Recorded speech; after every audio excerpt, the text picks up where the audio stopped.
What was the characteristic capability or locality from which the German, French, and British derived their freedom of action, physical strength, or will to fight? We look at the centre of gravity analysis for the Battle of France, 1940. This is the Principles of War podcast, professional military education for junior officers and senior NCOs.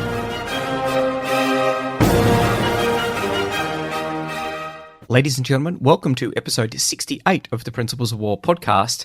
In this episode, we're going to be looking at the desired end states for each of the three main participants in the battle, and we're going to then try and derive their centre of gravity, and from there we're going to look at some of the critical vulnerabilities which they needed to protect and which their adversaries needed to attack. Before we get into it, we'll do a quick doctrine review, and for that we'll be using land operations from the British Army's Land Warfare Development Centre, and we might just quickly skip into the Joint Military Appreciation process for the Australian Joint Doctrine.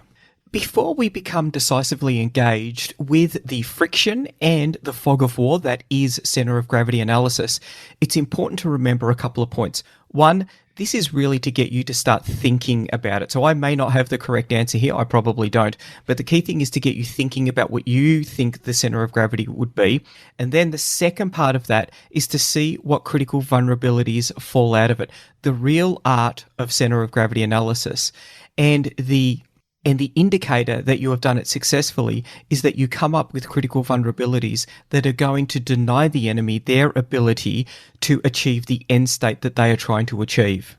I don't think it really matters how we get there. It doesn't really matter what we identify as being the centre of gravity, as long as the critical vulnerabilities are going to be targetable in our plan and that the successful destruction, disruption, or dislocation is achievable with the means that you have. So straight from the doctrine, the centre of gravity can be deduced from analysis of what actors need to achieve their aim. It describes the primary element of their power in relation to a particular situation. At the tactical level, a centre of gravity of military actors, friendly or enemy, is usually the principal physical element of their force. By dint of being the centre of gravity, its defeat leads to that of the force as a whole. While a centre of gravity is relatively enduring, it is not fixed. Understanding must be continuously refreshed to test whether the original assessment remains valid.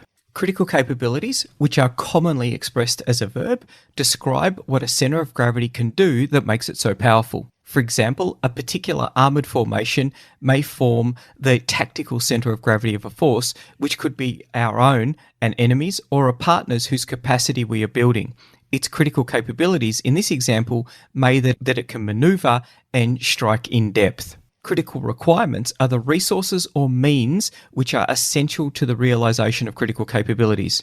Usually described as a noun, following the example above, they could include specific weather conditions, avenues of approach, or the armoured formation's morale, fires, combat service support, or combat engineer forces. Critical vulnerabilities are those requirements or components of them that are deficient or vulnerable to neutralisation or defeat in a way that will contribute to a centre of gravity failing to achieve its critical capability. Continuing the example in a combat context, we cannot affect the weather and critical combat service support elements may be very well protected. The combat engineer forces, however, may be particularly vulnerable, and if they are dislocated, disrupted, or destroyed, the force will lose the critical manoeuvre support elements to achieve its objectives. In combat, an indirect approach seeks not to target the centre of gravity directly, rather to apply strength against critical vulnerabilities. The NATO definition of the centre of gravity is that characteristic capability or locality from which a nation, alliance, or military force or other grouping derives its freedom of action, physical strength, or the will to fight. The purpose of a centre of gravity analysis is to identify active vulnerabilities that can be attacked or threatened, or to be protected or strengthened. Designed for strategic and operational level analysis, it is also a useful tool for land forces at the tactical level.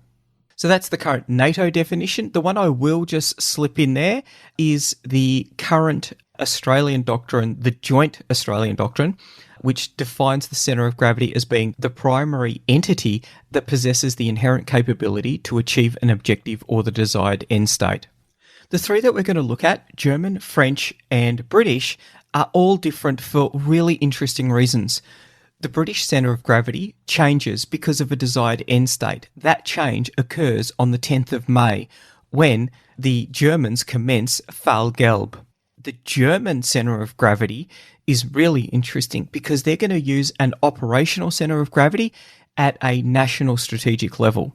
The French centre of gravity is pretty interesting as well, because I believe that the selection of the centre of gravity for them actually sowed the seeds of defeat for the entire French nation. We're going to start by looking at the centre of gravity for the British, and as I said before, we're going to divide this into two parts. So first off, we're going to look at the British centre of gravity prior to the 10th of May 1940. Specifically, we'll be looking at the role of the Chamberlain government, which lasted until the 10th of May 1940. For this, I'm going to lean heavily on Robin Pryor's excellent book, When Britain Saved the West. The desired end state was to avoid war. Chamberlain detested war, and his government and previous governments had failed to stand up to Hitler and the Third Reich as they started breaking the conventions of the Treaty of Versailles through to the remilitarisation of the Rhineland, annexation of Austria, and the conquering of Czechoslovakia. This led to the invasion of Poland. If that is the desired end state, then what is the entity that is capable of achieving that? And so I would say that it is the instruments of national power that Britain had at the time. Specifically, it is the coordination of the instruments of national power to create a whole-of-government approach towards avoiding war with Germany. It's not a specific centre of gravity, however, at the strategic level, they tend to be more intangible. We will discuss a range of ways that the Chamberlain government attempted to bring about this end state, avoiding war with Germany. What are instruments of national power? There's a couple of ways that we can define those. So the one that has been around for quite a while is DIME, diplomatic, informational, military and economic. That's what we're going to use because I think it fits quite neatly with what it is that we want to talk about today. That has been evolved somewhat, and now the new acronym that many people talk about is MIDFIELD. And that describes military, informational, diplomatic, financial, intelligence, economic, law, and development.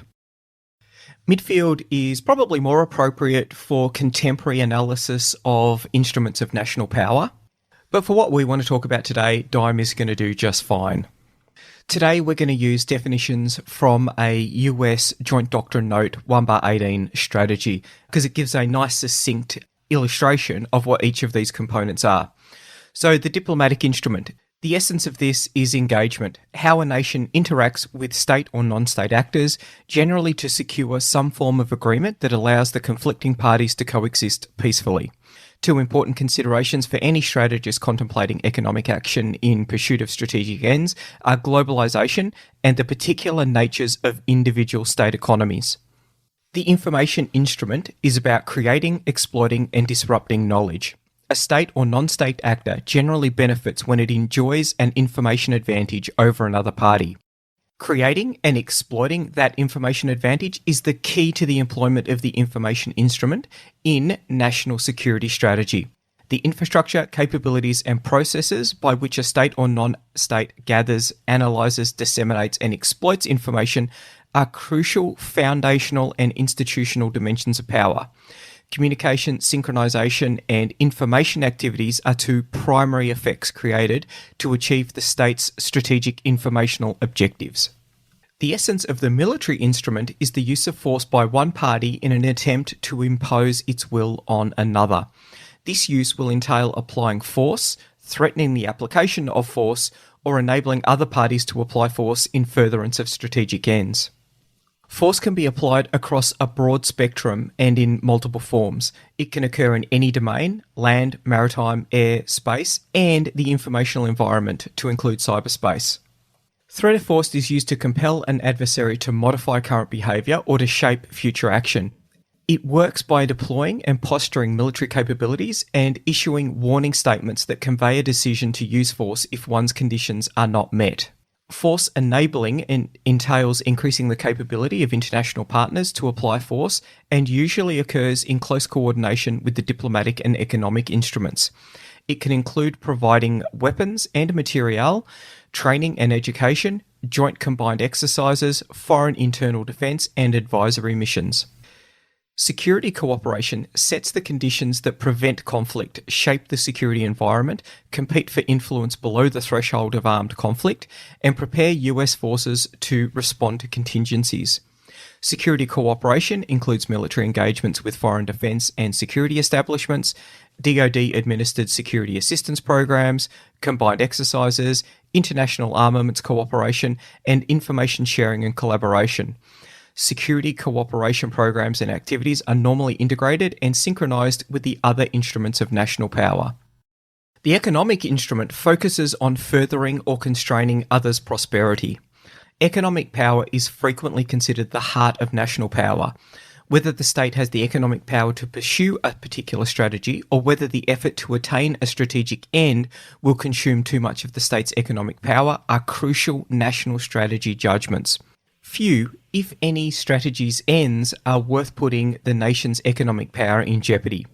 The economic instrument consists of the following basic capabilities. Trade of goods and services generally increases the wealth and prosperity of trading partners. Conversely, limits or restrictions on trade, including sanctions and tariffs, can harm an adversary's economy. Finance and access to capital markets is required for modern businesses to undertake investments to increase productive capacity, and for modern governments to provide expected services, infrastructure, health, welfare, education to their citizens. Restricting or impeding access to finance and banking systems can undermine others' economic prosperity. Aid is money or goods or material given by one party to another to increase the recipient's capability and or capacity. Granting aid adds to the recipient's ability to develop capabilities, while its withdrawal or reduction hinders that ability. So what does all of this mean for Britain, Neville Chamberlain, and the desired end state of avoiding war and peaceful coexistence with Germany? In 1935, Chamberlain was the Chancellor of the Exchequer.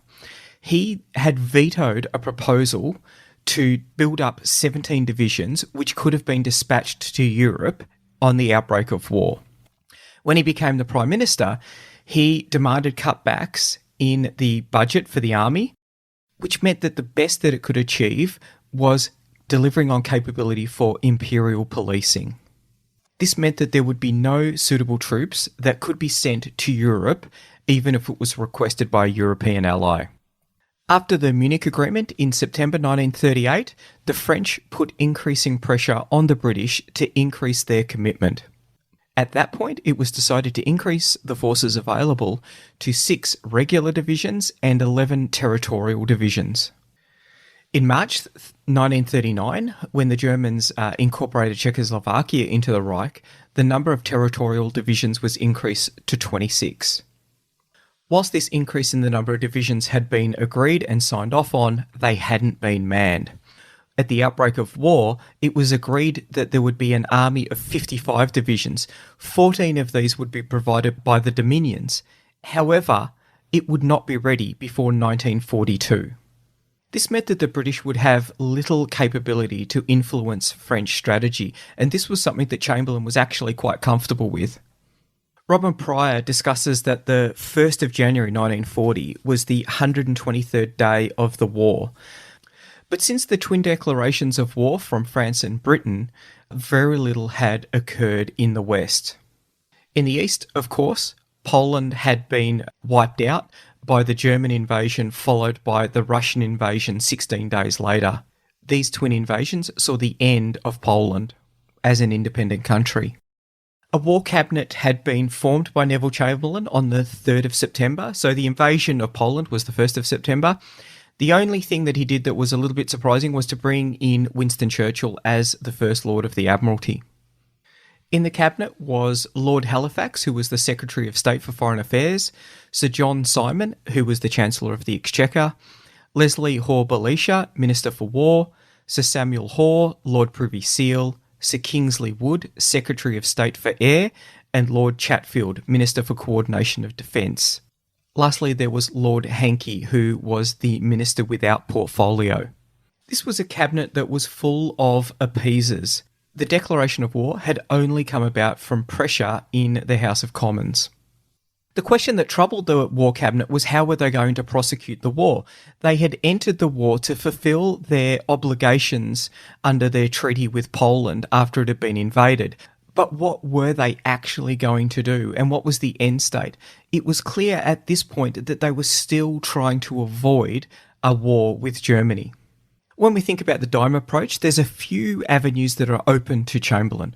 The first one is a blockade. The Royal Navy, a significant source of strength, is able to blockade the import of goods into Germany. This was becoming less likely. Diplomacy had been used and abused by the Germans as they'd become increasingly belligerent, starting with the repudiation of the Treaty of Versailles. Then there's the series of land grabs right up to the point where Poland is invaded. Diplomacy works better when you are negotiating from a position of strength. One of the other critical requirements for diplomacy to work is a willing participant. Both parties were required to be at least entertaining the idea of peaceful coexistence. Information is a very interesting part of the equation, because there is an attempt by the British to influence the German people, and we're going to look into that and to see how effective that was. Churchill wanted to use the Air Force to put pressure on Germany and to support the Polish people. The only problem with this was the strength in the Air Force lay in their fighters and in their radar installations. The bomber force was not quite as potent. Fighters generally are a defensive weapon. It was the bomber force that was going to be used to take the attack to the Germans. This was what was going to enable the fight to be taken to German industry and their communications. At the start of the war, Bomber Command had just 272 aircraft. 30% of them were Fairy Battles, which was a single-engined light bomber and could carry only 1,000 pounds of bombs. The Hampden, Whitley and Wellingtons could carry up to 7,000 pounds, but the Hampdens were old, having been first constructed in 1932, and the Whitleys unstable. All of them were slow. Pryor describes the issues with the bomber force. The bomb loads could not crack concreted targets. The force had no long-range fighter capable of protecting the bombers on incursions into Germany. The crews had received little training in navigation, bomb aiming, or even flying, and there were doubts whether the skill existed even to fly in formation, which made a concerted blow against the target a dubious proposition. The War Cabinet, however, considered it to be a fearsome weapon of mass destruction. Rather looking to improve it, they were focusing on whether or not it should be unleashed against the Ruhr and other areas of German industrial production. Bombing would be also seen as a significant escalation in hostilities between Britain and Germany. Churchill was very reluctant to do this. Initially, he was helped out by Roosevelt, who made a plea to belligerents to refrain from bombing civilian targets. An Anglo-French declaration was made, and this was followed shortly after by a German one. However, on the 9th of September 1939, the Chief of the Air Staff recommended that the RAF be used more extensively, and this was because in Poland, the Luftwaffe had attacked power stations and civilian works of all kinds. In Poland, the Luftwaffe had inflicted such severe losses on the Polish Air Force that by the 6th of September, they had achieved air supremacy over Warsaw. Starting at 0800 on the 25th of September, the Luftwaffe commenced the largest air raid that had ever been conducted. They dropped 560 tonnes of high explosives and 72 tonnes of incendiary bombs. This was backed up by artillery from the army. Around 1,150 sorties were flown, including obsolete Junkers 52 aircraft. They dropped 13% of the incendiary bombs dropped on the city that day. Only 2 Junkers 52s were lost.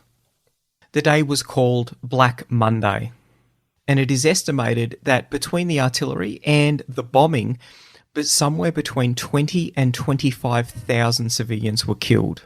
40% of the buildings in the city were damaged, and 10% of the buildings were destroyed. Clearly, Roosevelt's call to refrain from targeting civilian infrastructure had been ignored by the Germans, but this was not sufficient in Chamberlain's mind, for retaliation strikes to be conducted. There were repeated discussions within the War Cabinet about what action would actually need to be conducted by the Germans to be construed as being decisive and that would warrant the unleashing of the bomber force. Poland did not meet the threshold. The bombing of Warsaw did not meet the threshold. The question was asked about if an invasion of Belgium would be of significant concern to see the use of the strategic bomber force. And Chamberlain himself doubted that even the German invasion of Belgium would justify bombing the Ruhr. General Ironside, the chief of the Imperial General Staff, said that surely an invasion of Belgium would have to be regarded as decisive, but Chamberlain demurred. There was clearly no appetite for the dropping of explosive ordnance on Germany by the cabinet. However, there was appetite for using the strategic bomber force for another target in another domain, and this is the informational domain. Bomber Command was employed to drop leaflets on the German population in an effort to hasten the demise of Hitler's government, enabling a peace without annexations. It was also done because if British warplanes were seen over the skies of Germany and were operating with impunity, it would lower the morale of the population. There was some unease about the dropping of leaflets, given that the Luftwaffe had been dropping bombs on Warsaw, but these were overcome. In 1939, 31 million leaflets were dropped on Germany. In 1940, across the entire year, 43 million were dropped on Germany, another 21 million on France. These were dropped after the armistice between France and Germany. Pryor, in his book, describes the leaflet war. Halifax was not sure of the utility of dropping leaflets, but Chamberlain thought that the program was good and useful. The debate over leaflet drops continued in the War Cabinet for months. By 1940, Halifax had been won over. During the first 250 days of the war, not a single bomb fell on German territory except poorly directed projectiles aimed at ships at port, which hit adjacent areas. The records reveal so many leaflet raids that the historians of bomber operations felt compelled to group them into periods to avoid constant repetition. Between the nights of the 4th and 5th of September and the 23rd, 24th of December, there were 22 leaflet raids. Between the 4th and 5th of January and 1920 January in 1940, there were probably about the same number. If, in the 1930s, British policymakers lived in the shadow of the bomber, the German people in the first 8 months of the war lived merely in the shadow of the leaflet. A critical requirement for the information campaign to be successful is a weak moral centre of gravity. The German people, still feeling significantly the effects of the Treaty of Versailles following the First World War, were not receptive to the messages that were contained in the leaflets. Many of them were fully supportive of the actions that the German government was taking under Hitler. Chamberlain argued that because the German people were natural readers, the leaflets would be a strong way of convincing them that the war was wrong and that the German government should sue for peace. However, the leaflet campaign continued. Throughout the war, 1.4 billion leaflets were dropped over occupied Europe, carrying a range of messages. These included hope in a final victory, hatred for the Germans, self-interest for the people, and self-respect.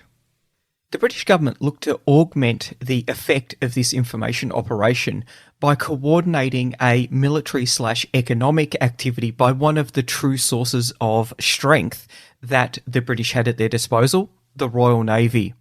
They would conduct a blockade of Germany, denying them the ability to import foodstuffs and raw materials required for industry. Chamberlain believed that it was a low risk of a blockade causing the Germans to escalate the war. The effect of the British blockade on Germany in World War I was thought by many to have had a significant part in the downfall of Germany. However, this part has been overplayed. The blockade was moderately effective, and it did impact on some of the choke points of the German economy.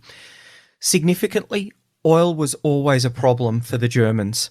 they only manufactured 120,000 tonnes of synthetic oil every month in 1939 and through to 1940. And their stockpiles were just 2.1 million tonnes, which was estimated to be about 5 months' worth for the economy under wartime conditions, and only 3 months for the Luftwaffe. In Europe, the main source of oil was Romania. Germany, being short of hard currency to purchase oil from Romania, would trade Messerschmitt fighters for oil. After they conquered Poland, however, the proximity to the German army to Romania ensured that the government was much more willing to release oil to the Germans. And in 1940, they were receiving 1.5 million tonnes of oil per year from Romania. There was a couple of problems with the blockade, though. Firstly, neutrals were able to trade through Spain. Secondly, and more importantly, the German government was able to import from the Soviet Union under their recently signed treaty. This meant that a significant range of strategic materials were able to be imported. This circumvented the effectiveness of the blockade on the German economy. So the critical capabilities that the British government have, namely the blockade, the ability to influence the German people and undermine the moral centre of gravity through bombing with leaflets, these aren't very effective. For diplomacy to be successful, a critical requirement is strength. And a critical vulnerability is the actual or perceived inability or unwillingness to go to war. And for anyone looking on at the actions of the Chamberlain government, there doesn't appear to be a significant amount of action in preparing the armed forces or the economy for a coming struggle. Industry needs to be seen to be tooling up to provide the instruments of war at an increasing pace to enable the armed forces to be able to conduct military action.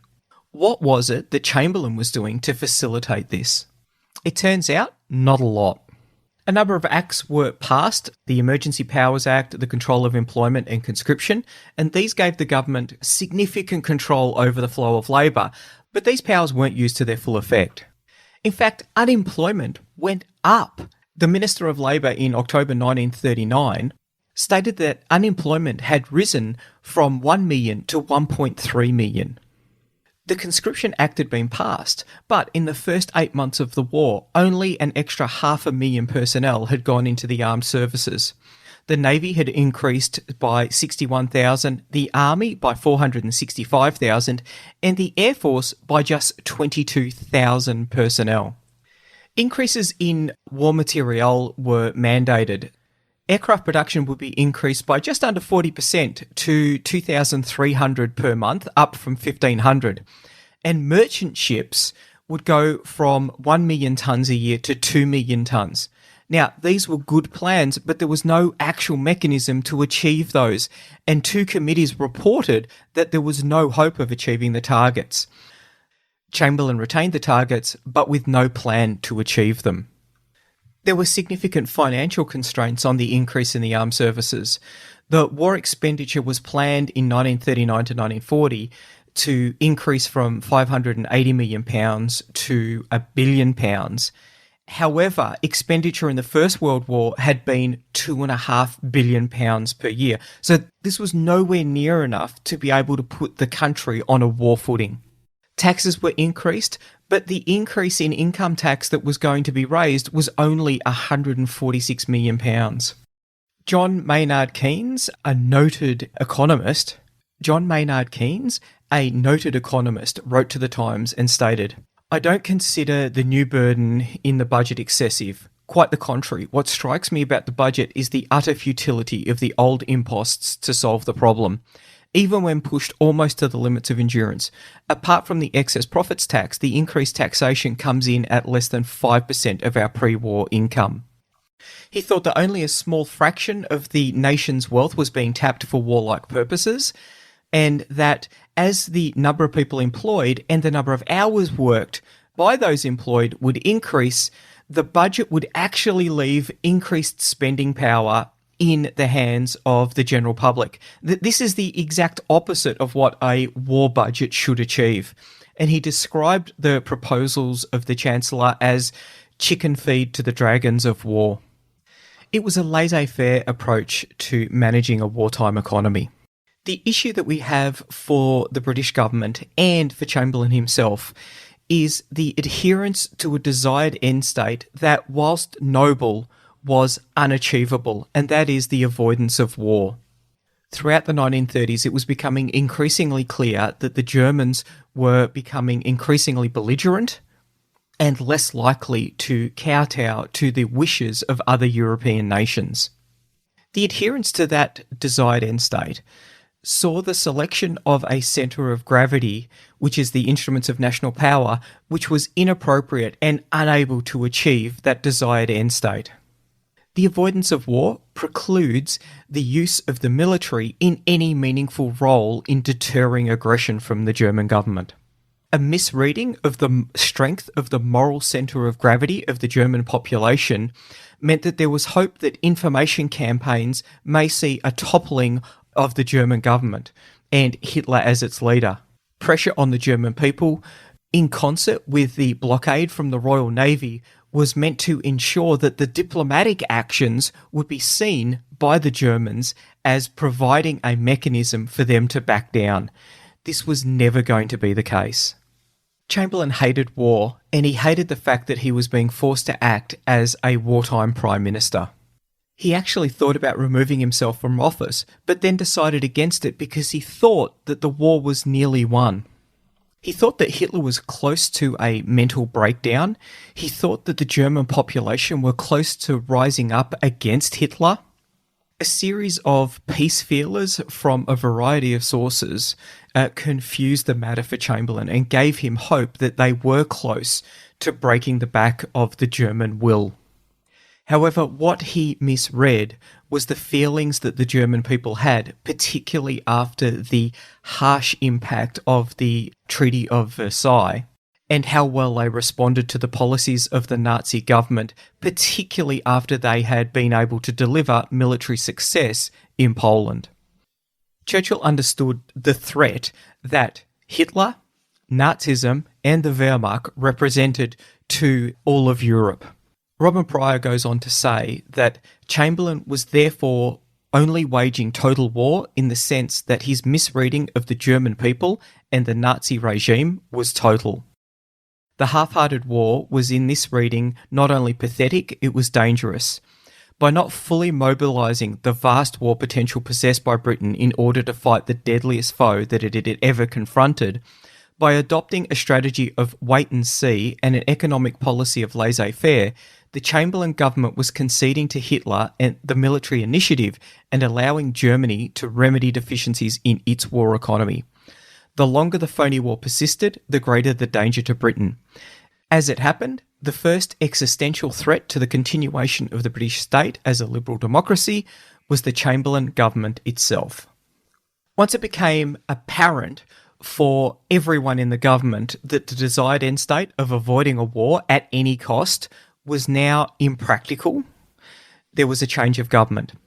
That change of government would bring about a change in the end state that was required, and it would bring about a change in the centre of gravity, and we will look at that in the next episode. The Principles of War podcast is brought to you by James Ealing. The show notes for the Principles of War podcast are available at www.theprinciplesofwar.com for maps, photos and other information that didn't make it into the podcast. Follow us on Facebook or tweet us at Surprise Podcast. If you've enjoyed this podcast, please leave a review on iTunes and tag a mate in on one of our episodes. All opinions expressed by individuals are those of those individuals and not of any organisation.